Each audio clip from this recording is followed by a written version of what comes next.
Alors voilà, Gary Gyunta a demandé comment on fait ces notifications en bas à gauche, souvent, sur une page qui dit telle personne de telle ville, elle vient d'acheter le produit ou elle vient de s'inscrire à la liste. Et donc ça, la notification elle monte, elle descend, il y en a une autre, et il dit il y a combien de temps.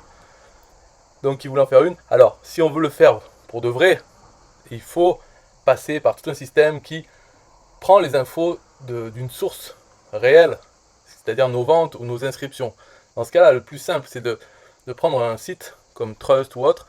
C'est payant ou gratuit, ça dépend des plans. Et voilà, il faut connecter avec la source d'information, donc nos ventes. Et puis voilà, ça fait tout seul. Par contre, il a dit, donc lui, il s'en fout que ça soit des faux. On peut faire aussi des faux trucs.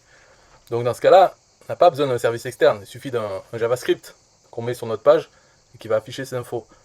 Alors bon, il galère, il veut à chaque fois concrètement comment je fais concrètement. Donc je lui ai dit, moi je te le fais. J'ai dit, je peux me charger de ton truc si tu prends en échange de la commission. Il me dit, il a déjà un compte. Alors, bien sûr, parce que les gens ne savent pas, mais on peut très bien garder son compte et prendre la version annuelle du même plan ou bien passer un compte annuel d'un autre plan supérieur. Voilà, c'est pas parce qu'il en a un que ça peut pas se faire. Mais bon, les gens ne savent pas, ok. Et après, il me répond plus, donc là j'ai relancé aujourd'hui avant de faire la vidéo. Comme ça, je dis bah vas-y, prends-le. Mais bon, apparemment il s'en fout. C'est pas grave, de toute façon j'ai déjà fait son truc. Alors, ce qu'on va faire, c'est voir le script. Donc il suffit d'aller sur mon Pastebin. Et voilà le script comme il est. Bon, il prend tout ça. Ok.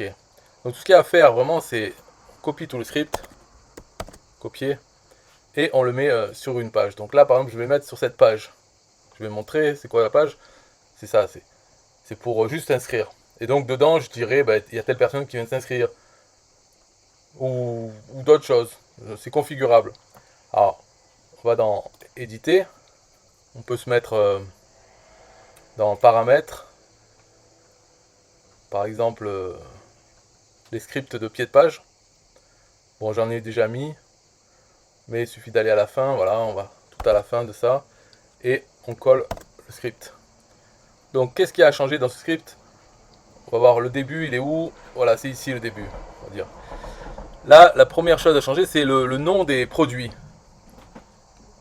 Donc moi, je vais laisser cela, ou alors c'est ici, c'est entre les apostrophes. Alors qu'est-ce qu'il va faire ma notification? Pour dire, il s'est inscrit, il a téléchargé euh, la formation, le livre. Donc je pourrais dire le livre, ou la formation. Euh, il a téléchargé quoi? Il a téléchargé son cadeau, le cadeau, le bonus. Bon, je vais laisser comme ça, hein. D'ailleurs je le fais, mais c'est pas très important. Bien sûr, on pourrait mettre le nom de ces produits. Après, qu'est-ce qui a changé? Là-dedans, euh, là-dedans, il n'y a rien à changer. Ici, en fait, c'est pour la position, où on veut le mettre. Si on met, ici, là, on voit, bottom 10 pixels, left 10 pixels. C'est-à-dire qu'il sera, la notification, elle sera décalée de 10 pixels en bas à gauche. Si on change ça, on peut le mettre en haut à droite, ou n'importe où. On peut le mettre un peu plus décalé, etc. Alors attention, il y a autre chose. Là, voilà, j'ai quelque chose de pas bon. Donc, j'ai oublié, et du coup, je vais l'enlever. Là, tout ça, je vais l'enlever du script de pied de page. Pourquoi? Parce que si on veut afficher ça que sur ordinateur et non pas sur mobile, dans ce cas-là, il ne faut pas le mettre là-dedans. Enfin, on pourrait le faire, mais le plus simple, c'est de le mettre dans un élément HTML ici. Donc je me mets en bas, par exemple, et je prends un élément code HTML que je place là, et je mets le code dedans. Pourquoi? Parce qu'il y a eu la fonctionnalité très simple dans System.io. Très simple, on clique sur le code HTML et on peut dire l'élément est visible. Donc c'est ici là, sur des ordinateurs ou mobile. Donc j'enlève mobile, ça fait le script il ne se lancera pas quand c'est sur mobile. Donc c'est plus simple. Bien sûr, on pourrait faire la même chose en code directement, mais on va pas le faire parce que c'est plus simple comme ça. Donc ici, j'ai dit c'est pour le positionnement de la notification.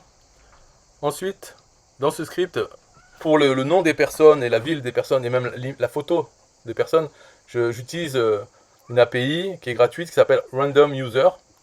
Et dedans, on peut définir, donc il suffit d'aller sur randomuser.me et on peut voir dans l'API tout ce qu'on peut demander. Par exemple, je pourrais demander qu'il n'y ait que des hommes ou que des femmes.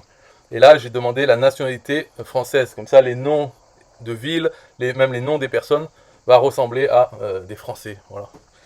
En tout cas, des habitants de la France. Et on peut changer, on peut avoir des noms américains ou autres. Donc voilà, c'est ici, c'est juste cette partie qui précise. Sinon, après, bon voilà, ce qu'il y a, c'est ici la var test content body à acheter. Donc je dis à télécharger. À télécharger. Voilà. Et sinon, c'est tout en fait ce qui a changé. Après, il y a le temps. Mais tout ça, il faut vraiment changer dans le code, mais le temps, c'est-à-dire tous les combien de temps il y aura la notification. Parce que ça donne vraiment l'impression d'être au hasard, c'est pas toutes les 10 secondes. C'est au hasard. Donc tous ces petits détails, ils sont dans le code, on peut les changer. Voilà, bon. Donc ok, enregistrer, enregistrer. Et si on regarde, donc on va voir la notification en bas à gauche. Voilà, ça s'affiche ici. Donc j'enlève la vidéo comme ma tête. Voilà. Alors oui, ça, il y a quelque chose aussi, on voit dans la notification, il y a marqué parmois.com. Ça se change dans le script aussi. Faut pas que ça reste. Voilà, parmois.com. La photo, Julien Roux, Le Havre, a téléchargé le bonus. Il y a 46 minutes. Voilà. Sophia Rodriguez, Rouen, a téléchargé la formation. Il y a 45 minutes. Donc pour moi, ça ne me dérange pas de laisser parmois.com.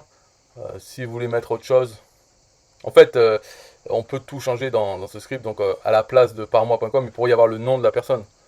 Et en bas, changer la phrase. Tout ça, vous pouvez vous débrouiller. Mais en tout cas, voilà, ça fonctionne. Cette histoire de notification, de fausse notification. Et ça sera toujours au hasard. La photo, le nom, la ville, c'est toujours au hasard. Et c'est censé être français. Gulia da Silva, Lyon. C'est possible qu'elle existe et qu'elle habite à Lyon. De toute façon, en France, on peut mettre n'importe quel nom. Du moment que les villes, c'est en France, c'est possible. Alizé Robin, Amiens. Voilà, au moins la photo, ce qui est bien, c'est que la photo, c'est une fille ou un garçon. Et le nom, le prénom, quoi, ça sera toujours par rapport à l'image. Donc ça fait plus réaliste. Voilà, c'est tout pour cette vidéo. Si vous voulez le télécharger, vous allez sur mon Pastebin. Et c'est le dernier. En tout cas, je l'ai appelé Fake Social Proof Notification. Et celui-là, il est fait vraiment pour System.io. Parce que, en fait, c'est cette ligne-là. Celle-là. Parce que si c'était pour une autre plateforme ou un autre site, ça serait pas Query Selector app div. Ça, ce truc, c'est vraiment pour System.io. Normalement, sur une page HTML normale, ça serait plutôt body, tout simplement. Donc ici, il n'y aurait même pas besoin de ça, mais bon, on pourrait marquer le tag body. Mais là, dans System.io, il faut vraiment sélectionner le premier div qui est après le div qui a pour identifiant ID app. Voilà, si on ne fait pas ça, ça ne marche pas parce que il sera en dessous ou quelque chose comme ça. Enfin bon, voilà, comme ça marche. Bye bye.